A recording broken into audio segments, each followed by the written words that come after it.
Hello and welcome to Justice. I'm Judge Jeanine Pirro. Thanks so much for being with us tonight. Let's get right to my open. The left just can't stop their outrage over the election of President Donald Trump. It's been one giant hissy fit since November of 2016, and it's only gotten louder, more frequent, and more violent. I've got news for you. All the noise, hysteria, and outright lies spewed will only ensure President Trump's re-election. The two conventions America watched were as different as night and day, not just in terms of production quality, message, and enthusiasm, but in terms of focus. The Democrats were busy condemning the United States as a racist country steeped in systemic racism, focusing on the past.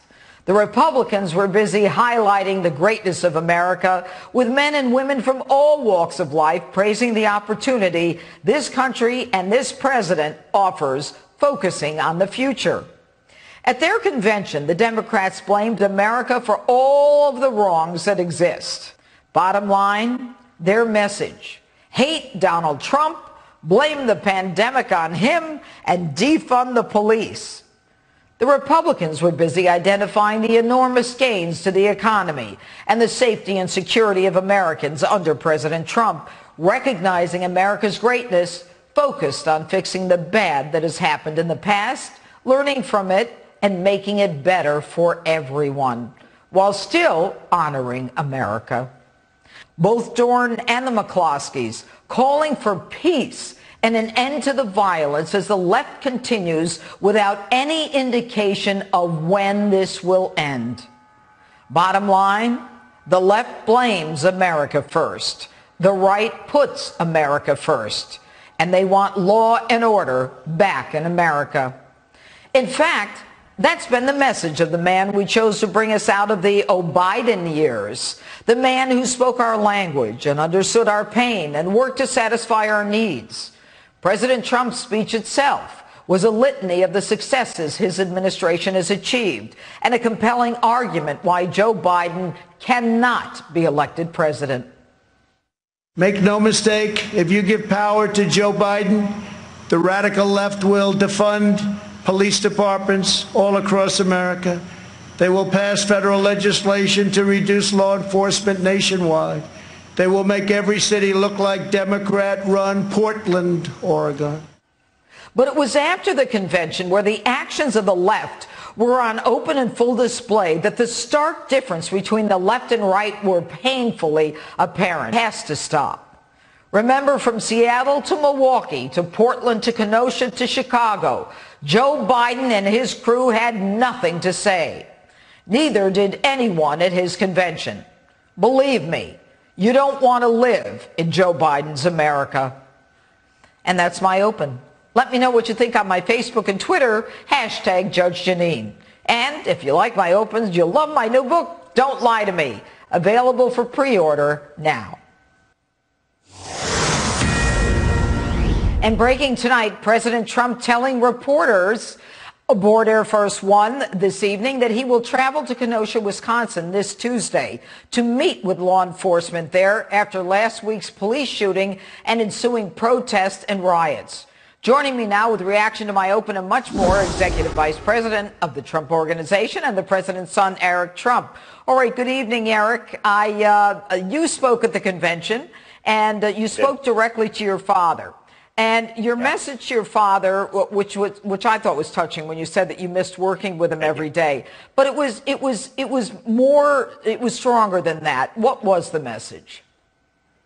Well, there's a lot of messages in there, but I'm proud of the fighter that he is. Judge, I am. I do miss working with him every single day. We're pretty much inseparable when we worked in the business world together, and now he's in Washington D.C. and I'm in New York, and he's fighting every day for the betterment of the country, and he's doing a great job, and he's doing against every odd. I mean, think about what the man's had to face. He's had to face, a radical Democratic Party, people who have tried to impeach him, people who have tried to take him down, a weaponized DOJ, a media which is 94, 96% negative coverage at him every single. And by the way, Judge, he's still winning. I mean, he's still winning, and the man has more backbone than any person I've ever met in my entire life.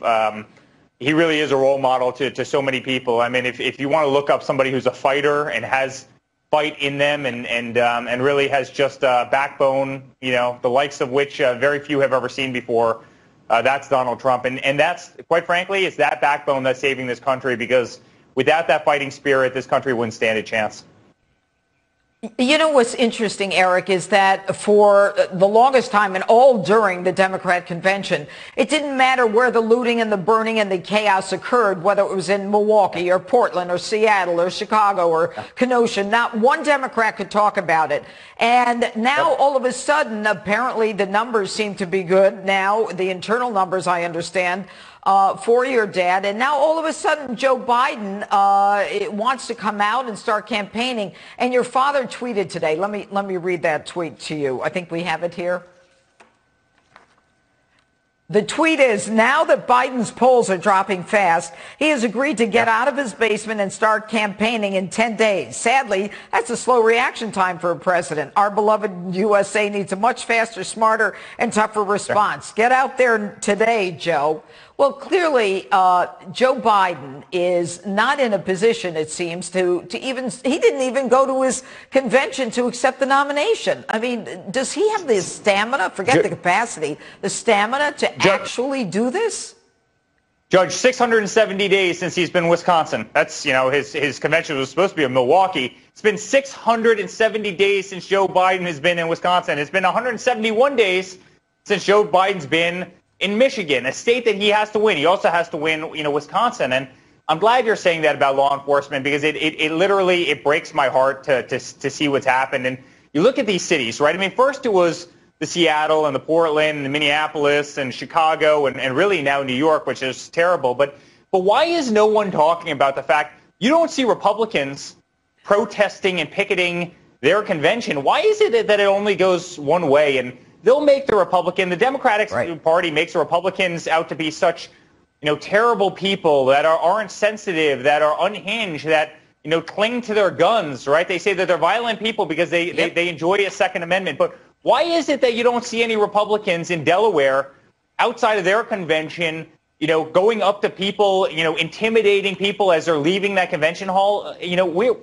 It's rather remarkable. And now all of a sudden he's behind law enforcement, as you said before, yet every single police union in this country, and they don't typically endorse people, right? They try and stay very neutral. They've all come out in support of my father. In fact, I was in Wisconsin last week, and one of the big police unions endorsed my father, and I accepted it on his behalf. Every single police union is endorsing my father because they see the nonsense. I mean, they put on the handcuffs. These men and women are the greatest people we have in this country, and they could solve this problem, but they're silenced and they're harassed and they're intimidated and they're bullied, and it's horrible. It's horrible, Judge.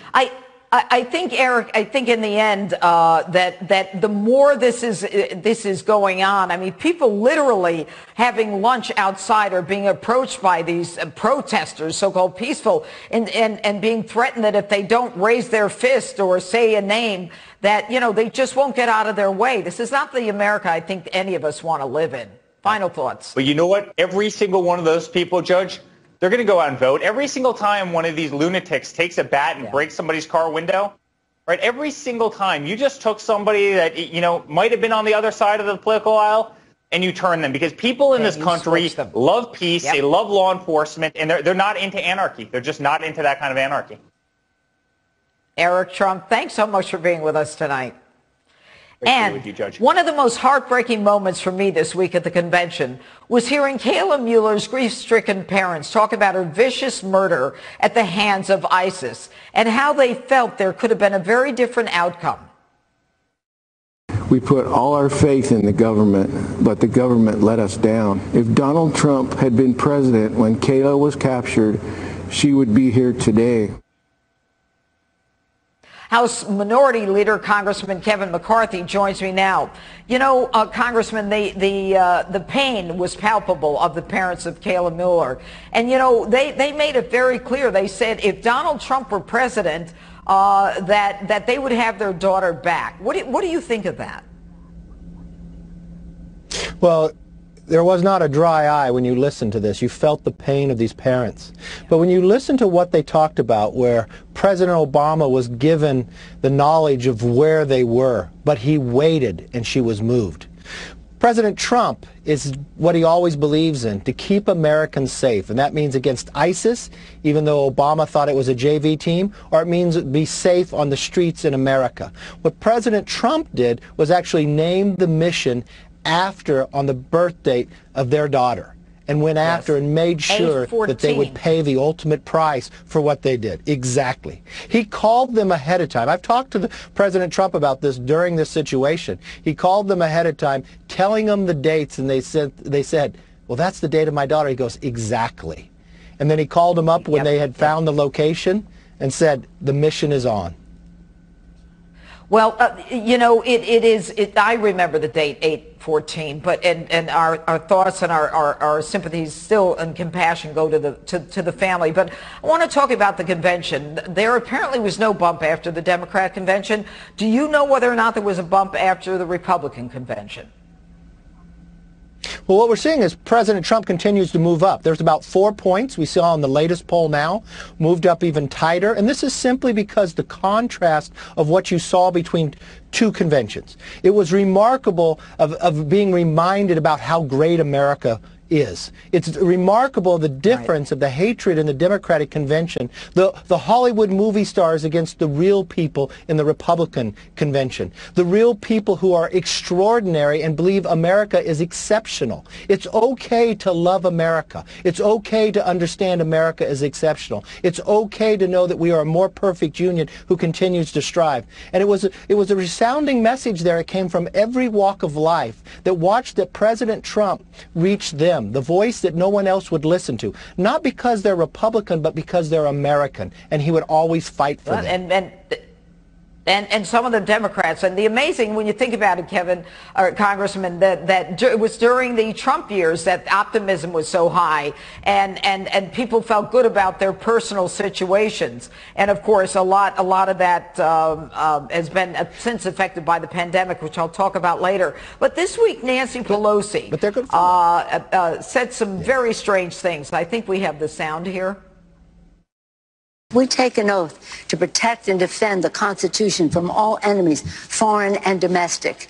And sadly, the domestic enemies to our voting system and our honoring our Constitution are right at 1600 Pennsylvania Avenue with their allies in the Congress of the United States. What do you think of that, Minority Leader? Well, Judge, this is no different when 4 years ago they called us deplorables. They call the president, they call you, they call me, they call everyone who believes like the president. Now we're domestic enemies. This is why it's so important 67 days from now. Because it's not just to re-elect this president if you don't win the House as well. People need to go to takethehouse.com because we need to retire Nancy Pelosi because she's the one who led impeachment, wasted their entire majority. She's the one who continues to do this to thank the American public that Americans are domestic enemies because they don't think like San Francisco. And now they have a running mate, Joe Biden, who won't leave Delaware, who comes from the liberal edge of San Francisco. This is what we're up against. It's no longer Republican versus Democrat. It's socialism versus freedom. And, you know, with the announcement that was just made that the president will be going to Kenosha, Wisconsin on Tuesday, what do you think will happen there? There was a shooting there, and of course, Kyle Rittenhouse also charged with a couple of counts of homicide. For the free world. And you know where else? The president was just down looking at the hurricane. The president went to North Carolina where the convention was. This president is on the move every single day. And Judge, you know him well. I've never known a man who works so hard, and he does it for no pay because he loves this country and he loves their people, and he will listen to all and stand up. It's a big contrast to what this election is about. Thanks so much. All right. Take care. And Matt Gaetz and Leo Terrell still ahead tonight, but next, Can Joe Biden's one-issue strategy work in November? Peter Navarro joins me live to explain why Americans aren't buying the coronavirus criticism of President Trump. The Democrats working overtime to politicize the pandemic and blame the president for all of it. So how will this end up shaping the critical election? Let's ask White House trade advisor Peter Navarro. Good evening. Good evening, Judge. So here's, all right, here's it's good what to I have see. you back on. Now, go ahead. you're going to hit it already. Even before I ask you a question, you know what? Set it You're up the there best. beautifully. Look. Yes, Joe Biden blames everything on Donald Trump and says that the pandemic is going to be the undoing of President Trump. What say you? So what I say is, first of all, Joe Biden's riding a mule into a box canyon, and here's why. I think there'll be three issues in this campaign. Channeling John Kennedy, the senator, right? I think there'll be three issues in the campaign. First, it'll be jobs, the economy, but the problem Biden has is we've got the greatest jobs president and trade negotiator in history, so he gets pummeled on that. We got like 10 Democratic mayors, 10 tokes over the thin blue line, so President Trump's going to win on law and order. So what the Biden crew is doing is making this really big bet on blaming the pandemic on the president. Now, here's the problem. I'll give you some statistics on this. Rasmussen poll comes out late July. What it says is that fully half of America blames China for the virus. And this is even more interesting. 53% of Americans now want China to pay reparations for all of the costs they're imposing on this country. And that's up from 43% in March. And that number is just going to keep rising. And that's what Joe Biden has to face. Now, as an economist, Judge, let me tell you what the back of the envelope calculation looks if we start assessing China with the costs of the pandemic they have infected this country with and killed over 200,000 Americans with. If you look at the $10 trillion of stimulus alone, that's 10. Right. If you look at the loss in the gross domestic product so far, that's going to be on a $20 trillion GDP. We're looking at another $4 trillion. Perversely, the government values a life at $10 million. A life is priceless, but at $10 million and soon to be 200,000 Americans dead, that's another $2 trillion. You add up all the pain and suffering and damages as a lawyer, we're going to lose the equivalent of an entire year's of GDP, $20 trillion, because the Chinese Communist Party what do we do lied about about it? divising it. Well, that's just why this is going to be such an important issue. The president has already raised this issue with the American people.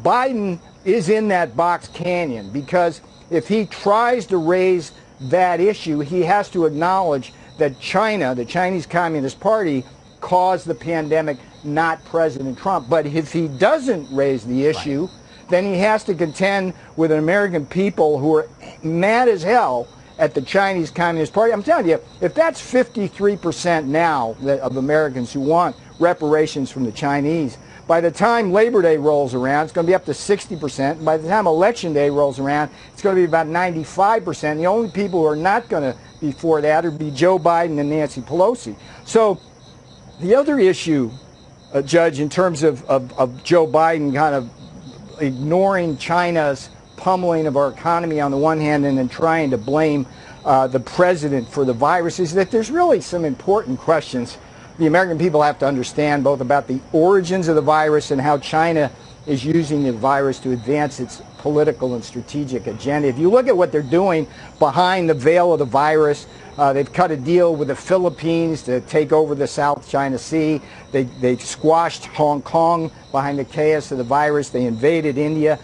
Right. It speaks to the fact that maybe they intended all along to spread this virus around the world. But there's question, and that leads us to the questions about the virus. We know now that there's a high likelihood that it came from one of two virology labs in Wuhan. But we don't know. Was it genetically engineered through this thing called gain of function? Is it a weaponized virus? I can tell you, if nature weaponizes Peter, things, yeah.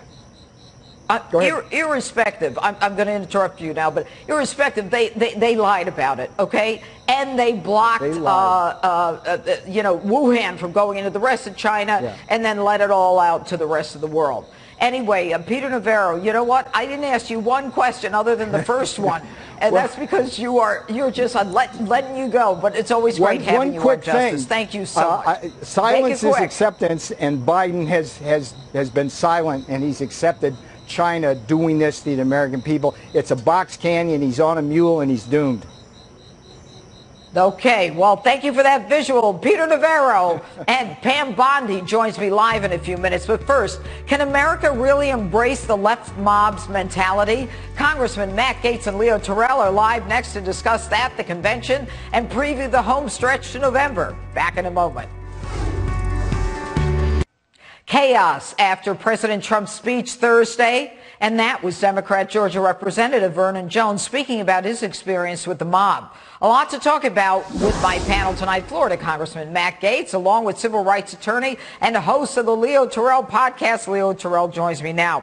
All right, guys, what's amazing about what we just saw is a Democrat representative who is black being attacked by white individuals protesting and telling him that Black Lives Matter, but ignoring him, which is kind of contraindicated, wouldn't you say, Congressman Gaetz?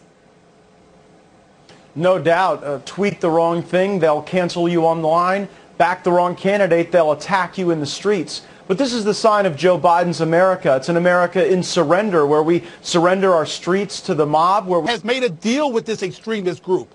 You have the president talking about law and order. This group does not want law and order. They want chaos. The president is going to go to Wisconsin to talk to law enforcement. Joe Biden is going to have to get permission from Antifa, from these extreme Black Lives Matter. Black Lives is a joke because they only care about those individuals who they can make a profit from. They don't care about Ann Dorn losing her husband. They don't care about that black Milwaukee man who was a Trump supporter who got assassinated. This group is chaos. It's a cancer on this country. We have to vote Republican, and Democrats have to vote for Donald J. Trump.